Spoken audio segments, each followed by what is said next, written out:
There are two features in Photoshop that can really alter the way you color things. One is called anti-aliasing, and the other is called feathering. I'll go ahead and click on my magic wand tool. And as you see here in my options, I have the ability to turn off or turn on anti-aliasing. Before I talk about what this is, let me zoom in to a region I'm going to color on this character.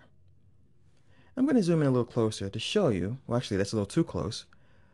I want to show you here the jaggies that you see here.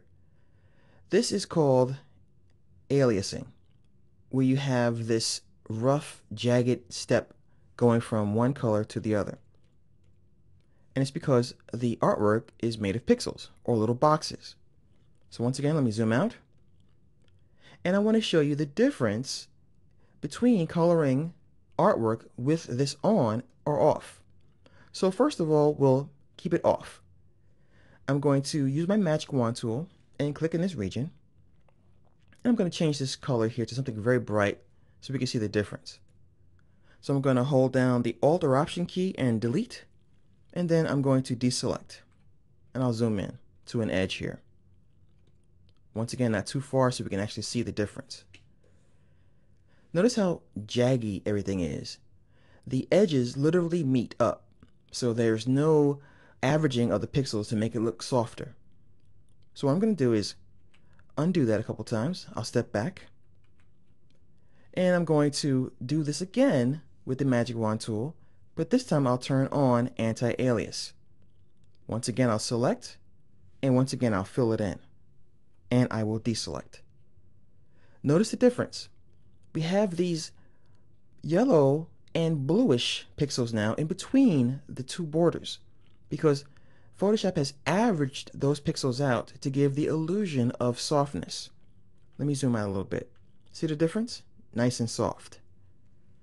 Just to make this more clear, I will go to another region next to it, turn off the anti-aliasing, fill it in, and deselect.